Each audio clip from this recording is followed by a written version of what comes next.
Hi, everybody. I'm Carrie West, and I want to welcome you to Money Rewritten for Women. In this workshop, we are going to be looking at a new way of dealing with money. I worked in the film industry, and as one of the things we talked about was in storytelling is what was the perspective of the story. So just one shift in perspective changes everything. So I'm going to be presenting today possible way for you to shift your perspective on money, and in doing so have more of it and have more abundance in your life. I also want you to know that I've discussed this topic with many wealth managers around the country, and they all agree. What I talk about in this program is exactly what most people are afraid to look at. So I'm hoping you will come with an open mind, get comfortable, and know that there is no judgment. We have all been there, done that way too many times. So I want you to keep an open mind again and look through a possibility of something that could work for you. And be discerning. If this doesn't fit, ignore it. And by the way, some of the concepts I'll mention won't fit for you. They're not what is your issue. So remember, take a look at everything and see what works. All right, let's get started. So what are we going to do in this workshop? We'll dig into the inherited stories that you carry around money that we're going to be changing. And I'll show you some ways to understand the stories and present to you ideas on how you can shift them. One of the biggest ways to understand your money stories is to look at how your money responds to money issues. We'll get into that. I have a good question for you. Are you ready to experience a new way of seeing and being with money? If you are, this is going to be important. And then I will tell you how my rewritten methodology helps you change your relationship with money. A little bit more about me. As I said, I am an award-winning international best-selling author. I'm a narrative coach, and what that means is I work with people to understand the stories that they carry in their lives, in their minds, that hold them back from having the life they should have. I firmly believe that life was never meant to be this painful. I believe as human beings, we are entitled to prosperity and success. I know entitled's a rough word. It has so many negative meanings these days. But in truth, the real meaning of human entitlements meant that we were born deserving, we are worthy. We are deserving of abundance and prosperity. I want to help people get back to that. I developed this program after decades of working with metaphysics, psychology, and storytelling. So all these factors came together for me. Okay, are you ready? Let's set the stage. Again, many of the practices I'm going to discuss today were used by wealth managers and financial planners everywhere. They don't use the same words, but it is in essence the same practice. We'll look at those and hopefully it'll resonate with you. If you're like most people, money does create an emotional response in you. Any number of you deal with anxiety, fear, or worry, especially in today's uncertain world. You save, you budget, you try everything, and you still can't seem to move the arrow on your money and financial world. Here's why. Here's the truth.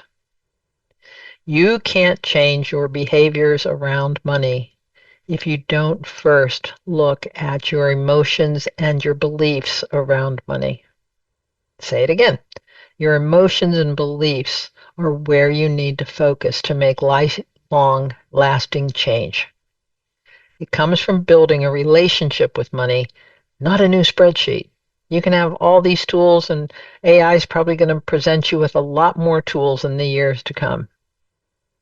Without dealing with your emotions, and some wealth managers call it your psychology. I've heard some call it your DNA. When you don't look at that, you don't have a new relationship with money. So where are you right now? Let's take a moment. Before you can start changing your relationship with money, you have to be aware of where you are. You can't deal with anything you're not aware of.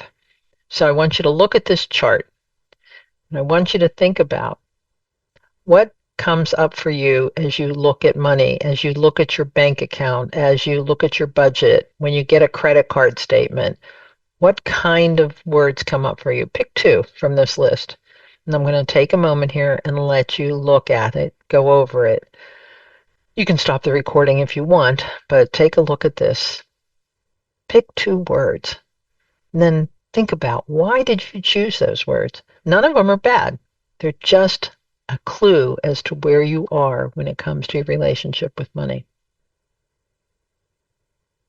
Your relationship with money equals your bank account. And it's even more than that. Your relationship with money affects your health. It affects your relationships with other people, whether it be partners, business associates, family members, friends. Your relationship with money impacts that, and it impacts your health. The stress and the worry and the doubt, the waking up at 3 a.m. all the time, that affects your health. And that's what happens when you don't have a good relationship with money.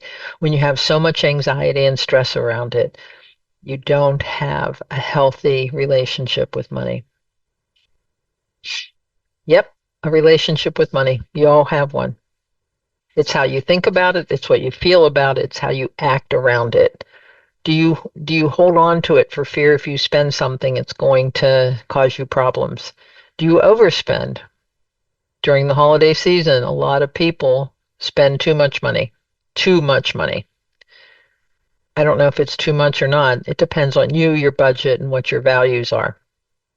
But when you get into a nervous relationship with money, it's not healthy. And if you think about your friends, are you friends with people that are nervous and anxious around you anymore? Not really all the time. People, if you're around somebody and they always feel nervous and anxious, or they withdraw from you, or they run to you, that's not a healthy relationship. It's the same with money. If you don't have a healthy relationship, if you put so much stress on it, if you put so much weight on it, it doesn't want to be around you. It's going to stay away. Truth is, money doesn't exist. It's a construct. It's a concept. It's an energy. And when you put all this weight on it, it doesn't flow freely into your life. So today we're going to start rewriting all these emotions and stories that you have around money. What is the story behind your money mindset? If you think, again, here we go with the stress and anxiety, that comes up for you frequently. If you have avoidance, if you don't even want to look at your bank balance or your credit card statements, that tells you something. Does it have to be that way? No, no. People talk about a money mindset. I'm saying what's underneath your money mindset. The contributing factors to your money mindset are your emotions and your beliefs. With my Rewritten program, we take that apart by understanding first how those came to be. And when you understand them, you can shift your perspective. And just like I said in the beginning, when you shift your perspective, everything changes. Here's a caveat. Familiar is good, comforting. We are often reluctant to step outside our comfort zone. We like our habits. We like knowing what our favorite meals are. We like knowing how we drive to work every day. We like knowing all the things that are comfortable. Let's face it, we live in uncertain times. We live in chaotic times. Thinking about making changes like this where you're actually going to disrupt your thinking, that doesn't seem like a pleasant prospect. But the familiar keeps us stuck. I've heard many people say to me they'd rather stay stuck in the familiar that's not working for them than to risk making a change. Because what happens when you change is so many other things around you change. A lot of people are afraid you'll lose friendships when you change. And the truth is you might. But the question is, do you want to keep holding on to toxic things that aren't working for you when you could be having a prosperous and happy life? I'm preparing for you for this right now because this is what will often get in the way of you making the decision to go for a new money relationship. Because remember, your money relationship equals your bank account. The habits you have around money won't change until you go on this exploration. And once you really understand it, you'll be surprised how easy it is to change it. But when you avoid looking at that connection between you and money, you stay in that same cycle of fear, worry, doubt, and trepidation. When you can look at it, you can focus on creating and manifesting. Because here's what happens. And here's the real issue behind manifestation. Manifesting is about bringing something forward that's already within you. So when you start changing your inner response to life, to experiences, to events, your outer world doesn't change. What changes is your view. Your outer world is a reflection of the things you need to look at inside yourself. It's a reflection of what you're putting out in the world. And if you're putting out fear, worry, and doubt, especially around money, that's what you're going to see in the world. So when you change your inner world, the outer world changes.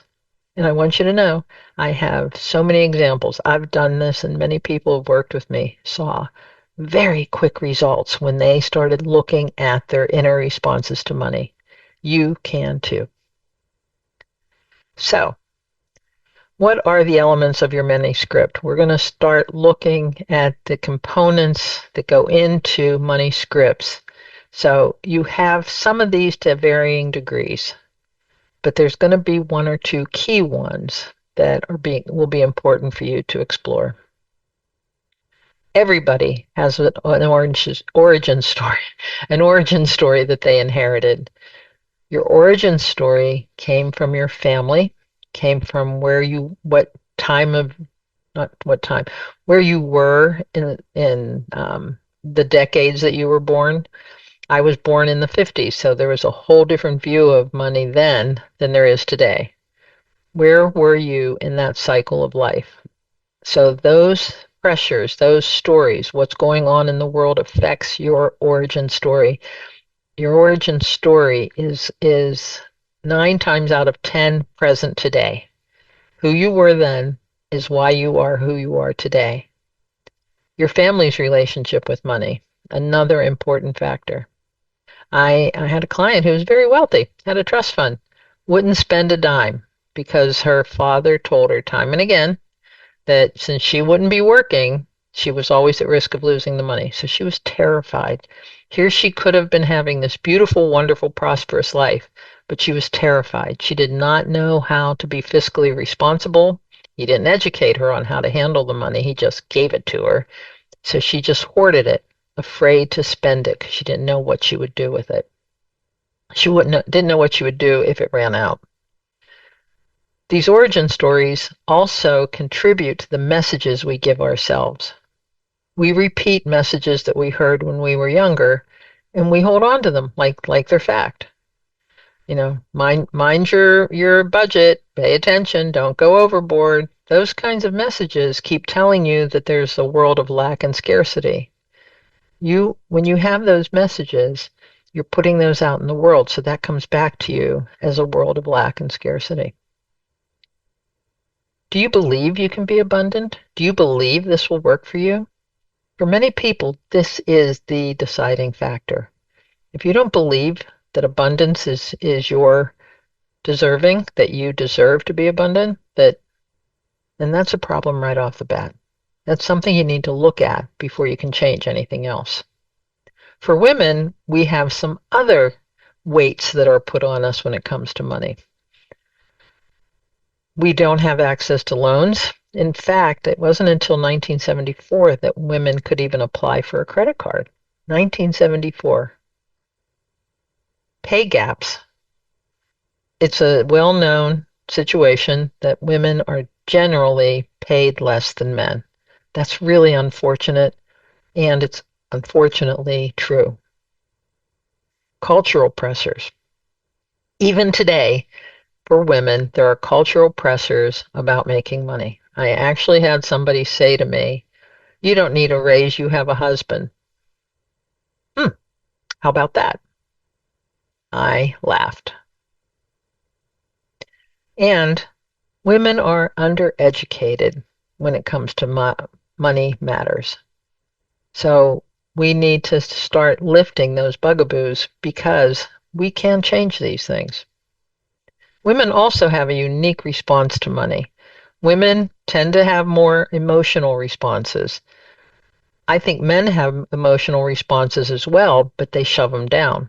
Women acknowledge their fear, their worry, their anxiety, their doubts, and their joy and their pride.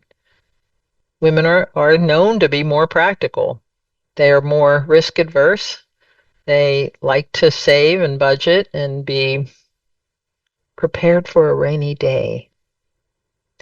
Relational issues that affect women.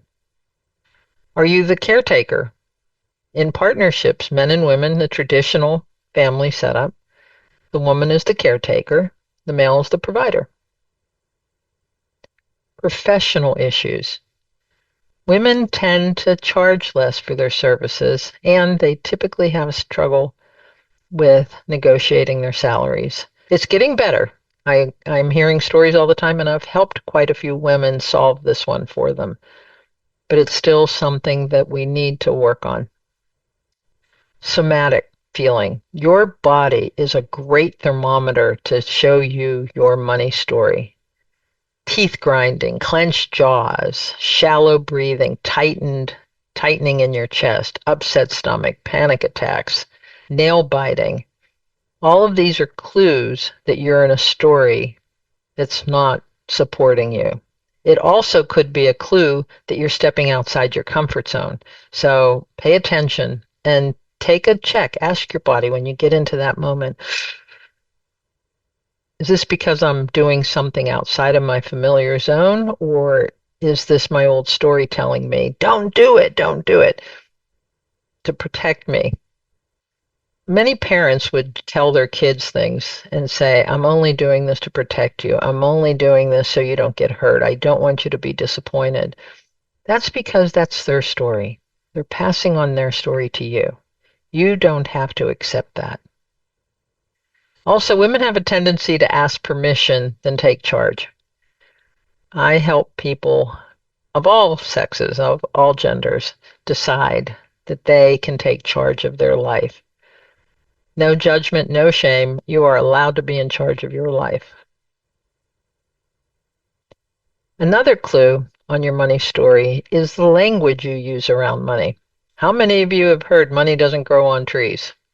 I remember when my mom said that to me many years ago. I looked at her and I said, money doesn't grow anywhere. The banks print it. The banks give you money. Oh, she thought I was sassing her. I can't afford it. I can't afford it's an interesting one. We have gotten so comfortable with using that phrase, and it replaces some of our genuine reasoning. So if somebody at work wants you to go out to lunch and you don't want to go, you're tired, you have too many things to do, or you just want to go and sit and put your feet up over lunch, and somebody says, oh, let's go to lunch. It's natural to not want to hurt somebody's feeling and say, nah, it's where people are getting better. But sometimes the knee-jerk response is to just say, oh, I can't afford it. It's a way of saying, I don't want to do something, so I can't afford it. I encourage you to look for ways to not use adverse money language, because money language shows you if you're in scarcity, if you're in lack, if you're in doubt, worry, fear. Any of these phrases, money is tight, I need to check, means I don't have permission to make my own money decisions. And if any of you say, I'm frugal as a badge of honor, just be careful. Telling yourself you're frugal can also mean you're not good with money, or you'd rather save for a rainy day rather than feel like you're in an abundant position, that you're saving for a brilliant future, not for a rainy day. We need to change the language we use around money. They shape your financial future. Another area is your avenues for receiving money. Everybody gets a paycheck. Everybody on the planet at one point in their lives probably received a paycheck. I know there's some people that haven't, so it's okay. But I'm talking about a paycheck that you get even if you are self-employed or even if you have your own entrepreneurial setup of business. You are still paying yourself a paycheck. Savings and investments, when I was showing this to some of my friends in the wealth management space, they said that ball should be a lot smaller, that they really work with their clients to get them comfortable with investments. And that's where a lot of this psychology and these emotions come up because people are terrified of investments. They start over watching it. They check the stock market every day. And when any of the volatility that's going on, especially these days, they panic. Many people rely on loans. They rely on credit cards. And this is something that loans can be a great tool, a mortgage, a way to get a car. But if you rely on them overly so, it can be a detriment. I also look at this one, the government benefits. So everything over here tends to be a little bit more judged by people. Government benefits. Yes, people do abuse the system. But when we had COVID and the government gave PPP loans, it saved so many businesses. Lawsuits and settlements. Sometimes they're warranted. I know there's people out there who are very litigious and they're constantly chasing a lawsuit. So there is abuses of any of these things. The question is, where do you stand with getting it? If you getting any of them and letting money come in this way. Again, suggesting that you open up to new avenues of receiving. Because if you limit yourself here, again, you're holding yourself back. You're keeping yourself small when it comes to money. The goal is to be expansive and to be open to all the numerous ways you can receive money. Your money ceiling. This is the crux of it all. Your money ceiling is the limit you have on the amount of money you'll let yourself have. It is comprised of many things, but some of the primary ones are your self-worth. That's your deservability. Inherited stories we've talked about, stories you've gotten from family and culture. The emotions. The emotions could probably be the biggest one on this page. Emotions are vital. Culture and society. There's still many societies that think women should only rely on their husbands or fathers or the dominant male figure in their life for their financial success. Judgments. If you compare yourself to people, you're in judgment. When you compare how much money you have versus how much money they have, you're in judgment. Language we talked about. Identity. How do you see yourself when it comes to money? Do you see yourself as somebody who's fiscally responsible? Do you feel that you understand your financial planning and what you need to do? Or do you get anxious even thinking about money? That's your identity. And your identity is another one of those key blocks that can hold you back when it comes to making financial decisions. Each of these can be taken apart so that you can raise your ceiling.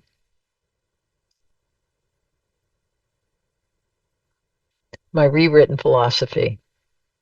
We start by looking at the patterns and the messages and the stories, and then we take them apart. Like in any great Hollywood script, you can always rewrite who your characters are and how the movie progresses. We rewrite your money story here.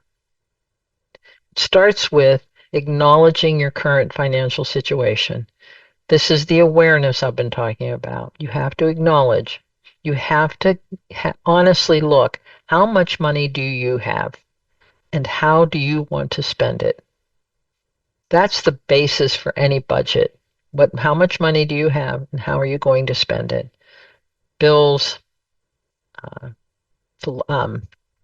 philanthropy. What other ways do you want to spend money?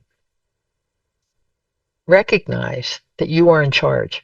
You have the power to shape an abundant life. It's up to you. Create a new ending for a story that works for you. Do you want to have a legacy of being a generous person who did so well with money they could give gifts and do a lot of fun things? You don't have to. This is about you. You can still have a great deal of money and just keep it an investment. Have fun with it. A lot of people have fun investing money. Is that you? Look for new ways, new avenues of happiness. Look for new ways and new avenues for receiving money. It can surprise you. Shifting your perspective. When you can see a new way of addressing it, when you can look at an issue from a new perspective, you can address the issue very easily. And as always, get comfortable with change. The biggest block, as I've said before, is if you are reluctant to leave the known, the familiar, this process is going to be a little bit more stagnated for you. Key practices. Forgiveness. Forgiveness, forgiveness, forgiveness. I want you to forgive yourself for where you are with money today. You're not stupid. You're not broken. You're not flawed. You don't need to be fixed. You're not broken. Forgive yourself. Most times you didn't know where you were. You didn't understand the emotions you were holding about money. You thought everybody was nervous and anxious around money. Guess what? A lot of people are. So forgive yourself for not having this information. But now you have it. So what are you going to do with it? Forgive your parents, forgive your family, forgive your culture and society. Forgive the media that constantly portrays women as undereducated and not prepared to deal with money. Forgive it all because it's all old, outdated messages that we need to start taking apart. Gratitude. I like to say that gratitude is a miracle in action. And what I mean by that is when you feel gratitude, your whole life opens up. Your heart opens. You feel relaxed. You immediately shift from tense to relaxed. Practice gratitude. Pay attention to your language. Now that you're aware that your language is a clue to who you are and who you are in relation to money, pay attention to it. It'll help you get through this process a lot faster. Pay attention to your body signals for the same reason. When you have that physical reaction in your body, the story is running or you're stepping out of your familiar. Pay attention to that. It's a clue. Imagine new possibilities. I like to say imagination is wasted on kids. We have forgotten how to use imagination. So as adults, in my workshops, I give you an imagination exercise because it's important. It's important to create a good imagination so that you can see the possibilities. Again, get outside that comfort zone. Step into new possibilities. And finally, practice owning your success without apology. You deserve it. You don't have to hide from it. You don't have to get small and pretend that, well, it just happened. I didn't do much. Own it. Embrace it. That's critical. I want you to make a commitment. Can you commit to a new relationship with money? Can you make one shift in your thinking about money? Can you challenge one limiting thought or belief? And then I want you to consider what I call micro moments of change. When you have that body response and you get anxious or you can't breathe or your chest feels tight, take a deep breath, just like that. And think of a new way to respond when your body is tense. When you find that you've been talking about what you can't afford all day. And wonder, what's going on for me that this is going on right now? Just in that moment of stopping that anxiety, that feeling, you're interrupting that pattern. That's a micro moment of change. Micro moments of change rewire your brain. They start getting you to accept new practices, which is important as you changing your relationship with money.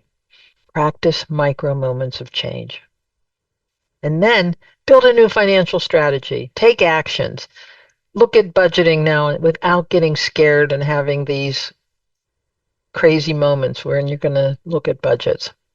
I know, I get crazy when I want to look at my budget too. Not so much anymore. There was a time I couldn't even do a budget without anxiety or having a glass of wine. It was crazy. Take inspired actions. Now, what's an inspired action? We've all had them. Do you see a course that you think, there's something about that course of the thousands of courses that are available today? That one looks interesting. So when you take look at that course, that something about that interest, that's telling you something. That's something that's coming from your intuition. Again, your external world is a reflection of your internal world. So if you get this, that's kind of interesting. It's an invitation to consider it and take action. That's an inspired action. Look for those. You have them. You just didn't call them inspired actions. But when you get them, they're important. It's a clue for something that'll help you. Now that you know your emotions, you're ready to make a solid plan for growing your wealth. You can hire a trusted advisor. I know a lot of good wealth managers, and they really are trustworthy. You can educate yourself. There's so many courses, online, books you can get about your money, understanding money. Look for new habits that'll stick. Have fun with the new habits, whether it be saving or I like to hide a $20 bill in my coat pocket so that when I put the coat on again, it's like, found money. Have fun with it. Remember, when you take off that stress, money doesn't feel so weighted down. And when it's not weighted down, it can flow freely in your life. Take small and bold actions towards abundance. Now, what do I mean by that? This is something you need to define for yourself. If you want a new car, do you want to take out a loan? Do you want to save for it? What is this? What would be a bold action you could take? That bold action could be, I'm going to buy a treasury bond. They're only $5, but in a couple of years, it's worth a lot more. Again, I'm making that up. So any financial planner seeing this, don't write a bad comment in the mail. I know I made that up. I know I'm probably wrong on that. But looking for these bold actions you can take is critical.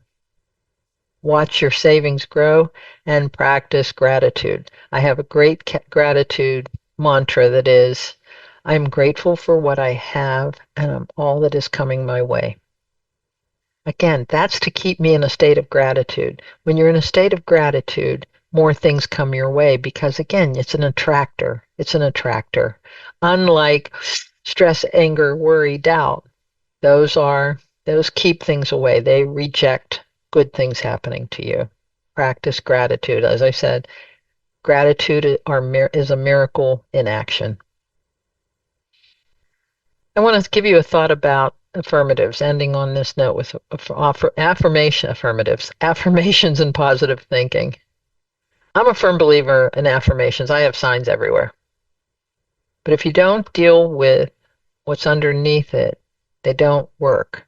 Do you ever notice how you can have affirmations all over the place and they don't seem to have the results? That's because you haven't looked at the emotions. And in fact, sometimes they trigger the old emotions like, yeah, right, that's not going to happen for me. You see this sign? Yeah, I'm a multimillionaire. Being a multimillionaire is easy. Once you change your emotions, change your identity, can you see yourself as a multimillionaire? What is a multimillionaire to you? Is it 1 or 2 million? Is it 100 million? Know your relationship with money and what works for you. Define it. Deal with the emotions. Then work with your affirmations. You need to do it that way.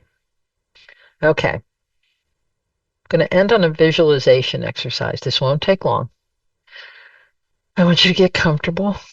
Take a couple of deep breaths and close your eyes. Again, this won't take long. Take another deep breath. Are you feeling grounded? Yes. I want you to picture yourself standing at the edge of what's familiar. You're in your office, you're at your home. Maybe you're sitting, maybe you're not standing. But you're completing the routine tasks you do just about every day. Answering emails, writing text, preparing a document for a presentation, You notice your thoughts and reactions of where you are in this very familiar setting of a routine you've done time and time again. Take another deep breath. And in your meditation, I want you to look up. Eyes closed, just look up at the ceiling from where your focus is. And when you look up, there's a door on the ceiling above your head. How'd that happen? It's just above your comfort zone. You'll notice there's a bubble. My comfort zone. I see it. Just above it, there's a door. There's a door. On the other side is your next chapter. It's your new relationship with money. On the other side, there's a version of you that already feels safe and capable and free with money. What does it feel like to stand up and reach for that door? Stick your arm up. Can you reach it? Are you reluctant to put your arm up and reach for it? What comes up for you? What emotion comes up? Are you excited? Are you scared? Are you doubtful? Do you think I'm crazy? This lady's crazy for doing this visualization. Whatever it is, notice it. No judgments. No judgments at all. This is a clue. This tells you where you are. And with this clue, you'll know where to focus. You really can change this. When you do this, shift happens. It can't help but shift. So whatever you feel is information. This is your emotional GPS showing you where you need to start. Now that you're clear and know what your reaction is, take another deep breath. And open your eyes. Welcome back. And I want to thank you. Money Rewritten is about creating your relationship on your terms. What is the step you're ready to take today? Again, I want to thank you for your attention. I put on events in person and online for a deeper dive for everyone on money and more specifics and even deeper looks for women. I look at money language, your money ceiling in great detail. I have assessments and resources on my website to help you understand where you are in this process. So come by to carriecasey.com. I'd love to see you. Reach out. There's my email. And thank you. I hope this helped. Drop me a note and let me know your reaction. And I hope to see you again. Thank you.